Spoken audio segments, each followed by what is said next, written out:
전체적으로 신경계 한번 보도록 할게요. 신경계. 우리 몸에 있는 신경계.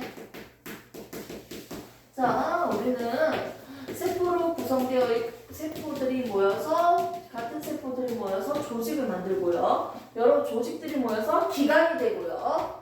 이 기관들이 모여서 하나의 기관계가 되고요. 동물계니까. 그리고 살아있는 각각의 독립된 생명체, 객체가 만들어집니다. 여기에서 동물계에서 포함되어 있는 기관계 총 뭐가 있다? 소화계, 순환계, 호흡계, 배설계, 그리고 지금 하고 있는 신경계. 이 신경계는 크게 두 개로 나눴습니다. 중추신경계와 말초신경계로 나눴습니다. 중추는 뇌와 척수로 구성되어 있고요. 말초는 뇌신경과 척수신경인 맞죠? 체성신경계와 그리고 자율신경계로 구성되어 있습니다. 신경계는 중추신경계가 있고 나머지 말초신경계가 있는데 뇌신경은 몇 쌍입니까? 12쌍이고요. 척수신경은 몇 쌍입니까? 두 개 맞죠? 얘는 31쌍이었습니다. 이때 우리가 알고 있는 운동뉴런 얘로부터 만들어진 녀석을 우리가 원심성 뉴런이라고 기억을 했죠. 이응. 자, 먼저 얘를 감각 뉴런. 얘는 기획이니까 구심성 뉴런이라고 우리가 기억을 했었습니다. 자, 그래서 우리는 배 쪽이다, 앞쪽이다, 전근이다 했을 때 전근에서는 뭐였죠? 운동 뉴런, 원심성 뉴런이었고요. 후근이다 라고 했을 때는요. 후근 얘는 뭐다? 감각신경, 감각 뉴런이죠. 그래서 구심성 뉴런이라고 기억을 했습니다. 됐습니까? 여기까지 다 됐죠? 자, 그래서 나온 부분에서 자율신경계는 크게 두 개로 한번 구분해서 볼 건데요. 교감 상태랑 부교감 상태로 우리가 봤었고요. 교감 상태는 흥분된 상태, 환한 상태라고 생각하면 되는데 동공이 커진다라고 할 때 살짝 이해를 돕기 위해서 옛날 개념을 가지고 오겠습니다. 우리 눈을 보면요. 옆에서 보면요. 가장 바깥층에 있는 막을 우리는 뭐라고 한다? 각막이라고 해요. 각막. 그리고 안쪽에 보면요. 이렇게 해서요. 빛이 들어가는 길을 우리가 동공이라고 해. 이 동공을 조절시키는 녀석이 바로 여기 있는 홍채였어요. 좋습니까? 홍채. 오케이? 자, 그리고 그 안쪽에 보면 우리는 뭐가 존재했죠? 수정체가 있었죠. 수정체를 조절하는 친구가 있어요. 그림은 원래 이렇게 그리면 안 되는데 내가 이렇게 할게. 수정체만 다시 그릴게. 수정체 한번 볼까요? 수정체가 있고요. 수정체의 길이를 조절해주는 친구가 여기 있네요. 얘를 우리는 선모체라고 했죠. 오케이? 얘는 수정체라고 했죠. 안쪽에 채워져 있는 이 넓은 공간을 뭐로 채워졌다? 유리체로 채워져 있다고 들은 적이 있습니다. 됐습니까? 여기에는 홍채만 한번 떼서 그려볼게요. 눈 크기로 단면적으로 한번 볼 건데 중간에 빛이 들어가는 통로를 우리가 동공이라고 했고요. 그 주변에 있는 홍채 이렇게 그리시면 될 것 같아요. 중간에 있는 동공은 이렇게. 오케이? 자, 그런데 밝은 곳으로 갔을 때가 아니고 어두운 곳으로 갔을 때 동공이 커집니다. 또는 빡쳤을 때, 교감신경이 발달됐을 때 동공이 확장됩니다. 그러면 홍채의 길이는 어떻게 될까요? 짧아지는 거지, 축소되는 거예요. 됐습니까? 홍채의 길이가 짧아지면서 자기가 수축하면서 동공을 확장시키는 거예요. 자기가 이완하면서 홍채의 길이가 이완되면서 동공을 축소시키는 겁니다. 동공이 조절시키는 녀석은 홍채예요. 그렇기 때문에 지금 이 그림을 보시면요. 얘는 홍채가 교감신경일 때는 어떻게 한다? 홍채는 이완했다. 그래서 동공의 크기는 수축했다 라고 보시면 됩니다. 부교감신경일 때는 얘랑 반대로 어떻게 됐다? 홍채가 수축했다. 이렇게 보시면 되죠? 뭐가 맞아요? 자, 교감신경일 때 잘 들으세요. 교감신경일 때 동공이 넓어져야 돼요. 확대돼야 돼요. 오케이? 눈이 커진다라고 기억을 하시고, 눈이 커지는 게 아니고 동공이 커지는 거야. 교감신경 흥분 상태일 때 어떻게? 홍채가 수축하고 동공은 확장되어 있습니다. 그리고 부교감일 때 반대죠. 동공이 수축된 상태지. 이때는 홍채가 이완하면서 동공이 수축되어 있습니다. 됐습니까? 그래서 교감, 부교감 이렇게 보시면 되고요. 보통은 이런 상태가 아니고 밝은 상태에 있을 때 빛이 많기 때문에 수축, 빛이 적기 때문에 많이 얻기 위해서 어두운 곳에 있을 때 동공이 확장되어 있습니다. 자, 심장 봅시다. 심장 보시면요. 지금 마지막에 있는 뉴런, 두 뉴런을 보면요. 맨 끝에 있는 뉴런, 이 두 개만 떼서 보면 돼. 이전 뉴런이 긴지 짧은지만 비교하면 되죠. 앞에 있는 게 기면 이거 뭐라고 했어요? 부교감. 오케이? 글자 길잖아요. 앞에 있는 게 짧은 것이 교감. 전부 다 아세틸콜린 호르몬이 분비되고 있는데 어디서만? 교감 말단에서만 아드레날린 그리고 노르에피네프린 똑같은 녀석이죠? 아드레날린이 분비된다고 했습니다. 흥분 상태.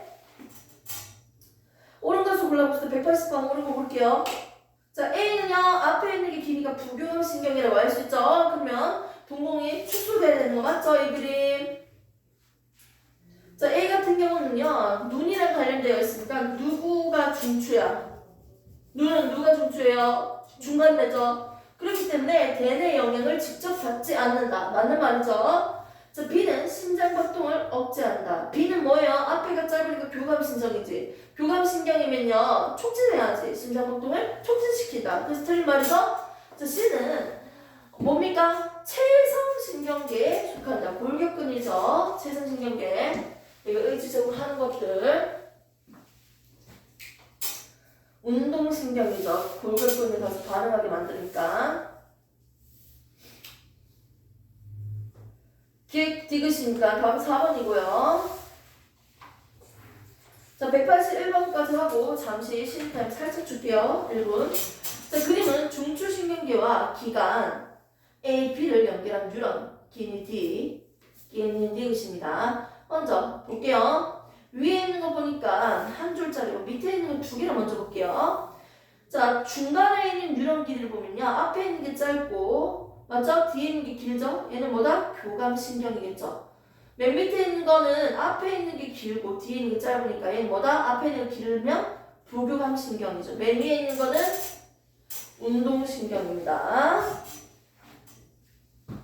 각각 팔골격근과 소장 중 하나라고 했으니까 A는 팔골격근, B는 소장이라고 할 수 있습니다.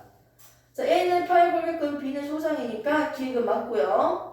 자, 기획 같은 경우는 운동신경입니다. 운동신경. 팔골격근이라고 했죠. 반응하는 거죠. 운동이기 때문에 얘는 뭐다? 전근을 통해서 나오는 거 맞죠? 운동은 전근, 감각은 후근을 했죠. 니은과 디귿 말단에서 모두 똑같습니까? 아니죠? 교감신경이니까 디귿 말단엔 다른 물질이 나오죠. 아드레날린. 됐습니까? 답은 기은, 니은 3번입니다. 자, 182번. 여러분들 직접 해보시고요. 183번으로 한번 가보도록 할게요.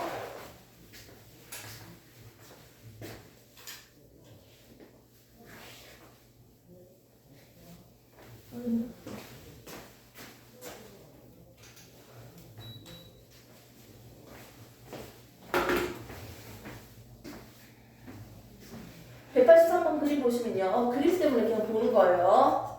자, 환원기를 만났을 때 모습입니다. 자, 이때 흥분하는 자율신경의 종류를 써보세요. 그리고 다음 용어를 모두 이용해서 서술해 봅시다. 자, 먼저 당연히 교감신경으로 되겠죠. 흥분, 놀란 상태. 그렇기 때문에 교감신경이고요. 종류는 교감신경이다. 그리고 동공은 확장되고요. 교감이니까 심장박도는 촉진되고요. 소화의 분비는 억제되고요. 소화가 잘 안 되죠. 놀랐을 때 방광은 확장됩니다. 이렇게 긴장된 상태, 놀란 상태입니다. 자, 오른쪽에 184번 문제 보도록 하겠습니다. 그림은 위에 연결된 신경 A, B로 나타낸 것입니다. A, B 봤을 때 먼저 앞에 있는 길이가 기니까 A는 뭡니까? 부교감이에요. 앞에 있는 뉴런의 길이가 짧은 B는 교감신경이에요. 됐습니까? 그래서 부교감과 교감신경을 먼저 나눠서 보셔야 돼요. 자, 옳은 것을 골라봅시다. A는 부교감이니까 맞죠? 자, 니은 B가 흥분하면요 교감신경으로 발동하면요 소화작용이 억제되는 거죠. 촉진을 했으니 틀린 말이네요. 자, 디귿을 보겠습니다. 디귿 뉴런의 축삭돌기 말단에서 분비되는 신경 전달 물질인 A와 B는 서로 다른 종류죠. 하나는 교감이고 하나는 부교감이니까 완전 끝에 말단 부분은 다릅니다. 답은 기획만 1번.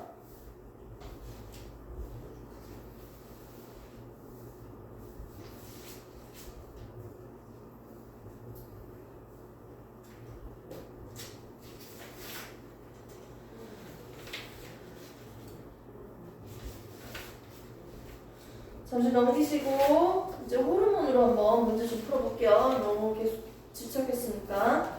62페이지 194번 문제. 194번 문제 완자 기출비 풀고 있습니다. 194번 문제 호르몬 문제 한번 보도록 할게요. 호르몬에 대해서 우리가 저번 시간에 배웠는데요. 우리 몸은요 항상 일정하게 조절시키는 항상성이 있어요. 이 항상성을 이루는데 중추가 누구였죠? 간내였습니다. 간내가 중추였죠. 자, 이 호르몬은요 앞에 있는 신경계랑도 비교를 할 수 있었고요. 내분비계로서 외분비계와 비교를 할 수도 있습니다. 먼저 호르몬과 신경계를 비교를 해볼게요. 앞에 보시면 돼요.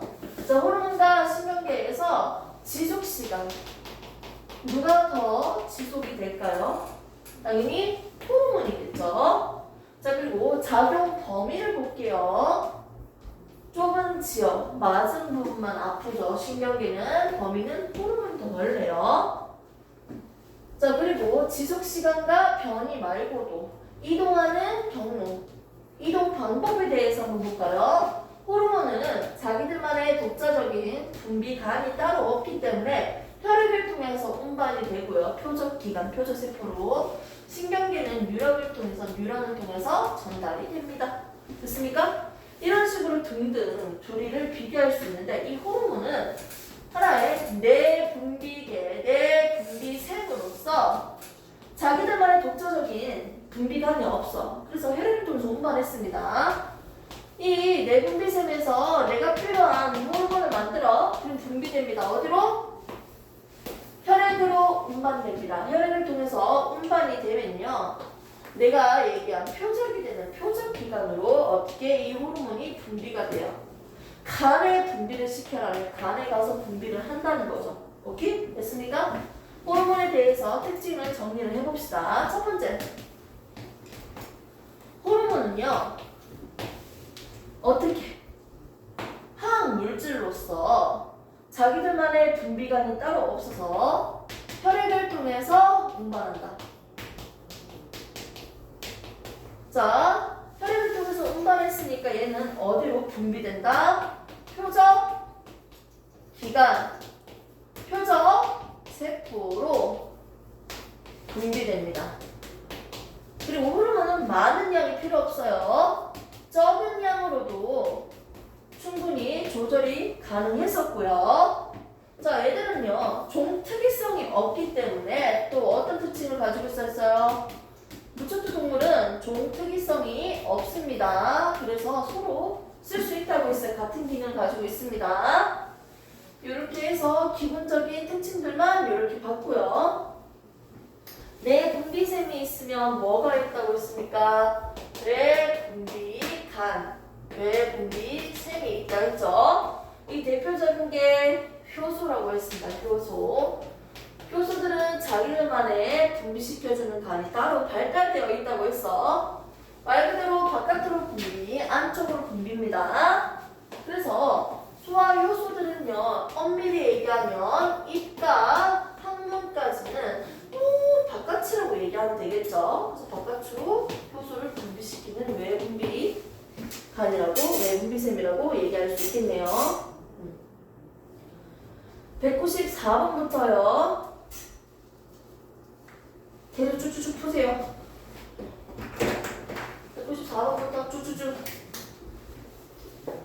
194번 문제부터. 여기서부터는 크게 부담은 안 될 거예요. 풀어보세요.